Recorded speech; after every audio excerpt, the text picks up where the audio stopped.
In a major defence spending announcement and a huge boost to Canada's military, Prime Minister Mark Carney today committed his government to hitting the NATO's defence target this fiscal year. Canada has been under pressure from the United States and other allies for years to increase funding for its military. Carney today announcing that Canada will meet NATO's 2% of GDP target this fiscal year, years ahead of schedule. Carney says to do that, the government will rebuild, reinvest and rearm the Canadian Armed Forces with a strategy that rests on 4 pillars. Investing in the foundations of defense, the women and men who serve, and the equipment and infrastructure that they use. Second, we will enhance and expand our military capabilities. Third, we'll strengthen Canada's defense industry. And we will diversify Canada's defense partnerships. And CTV's Colton Praill is standing by in Ottawa with more. Colton, a massive, major announcement coming in from the Prime Minister. Lots to break down with that. Take it away. Yeah, actually, let's start with just what does this mean real dollar terms? Right now, Canada's spending 1.37% of its GDP on the military, according to the PBO, the Parliamentary Budget Officer. In dollars, that's about $41 billion annually. Experts expect to get to 2%. We're talking about an additional $15 to $20 billion on top of that, essentially increasing the annual spend by almost 50% in order to hit this target. It is a dramatic shift. And the biggest question, of course, is where is that money going to come from? It's an answer we did not get from Mark Carney in that announcement this morning. It's something we may hear more from him later on when he's at a press conference this afternoon, but it is the biggest question.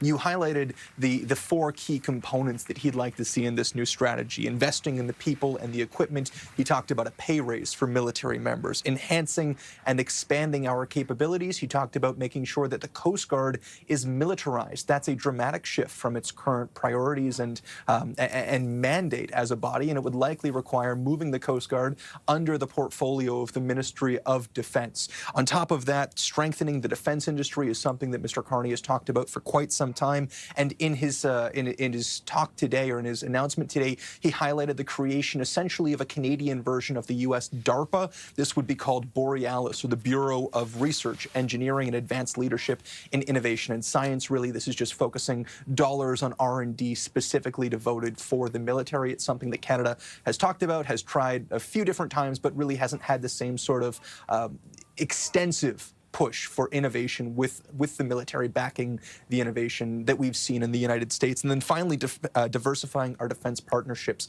was something that he talked about. He's already in the past made comments about joining Rearm Europe, a campaign with our European allies to strengthen the defense industry, and Canada has been highlighted as a key partner to take part in that.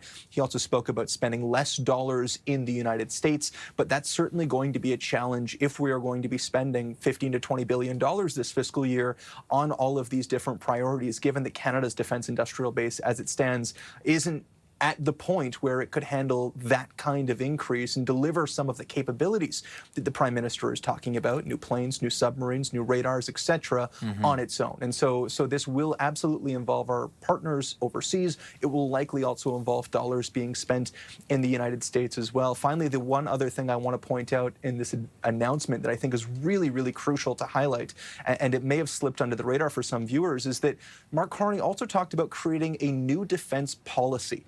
And that's incredibly important to highlight, because our current defense policy, it's called Our North Strong and Free, was only announced 14 months ago. April 8th of 2024 is when the Trudeau government unveiled that brand new policy after years of waiting for a new policy.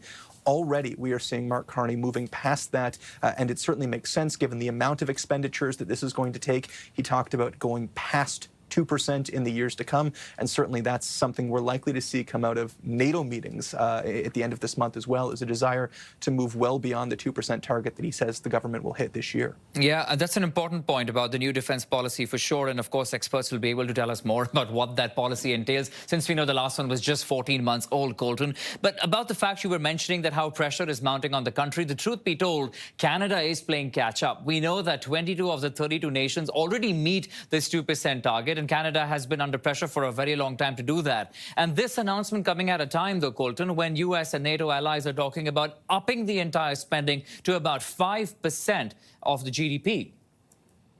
Absolutely, they are. We saw the defense ministers for NATO countries meet last week in Brussels. They laid the groundwork for this increase to the NATO spending target, 5% of GDP, 3.5% of that spent on military capabilities, and another 1.5% of GDP spent on infrastructure and investments, things like, for example, that Borealis structure that the Prime Minister talked about creating. That is where some of that funding, for example, could be going. And so this is a dramatic shift. Canada's never hit that NATO 2% target, and if the increase is to 5%, we still would be quite far behind, but have the benefit of knowing that there are also no countries right now in NATO who are hitting 5% of GDP. Poland is the closest at just under 4.3%. The US hits about 3.4%, and so there would be a slower timeline to hit that 5% target. At this point in time, what that timeline is has not been made clear by NATO, but certainly there has been immense pressure from our allies in the US and our continental allies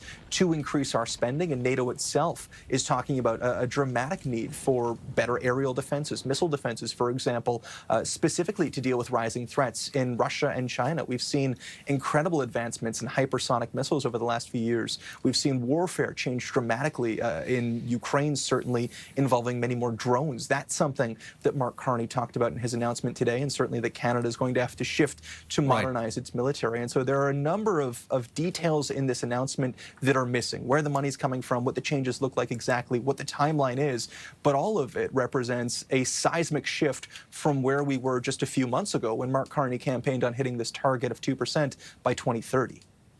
CTV's Colton Praill in Ottawa. Colton, thank you for this update.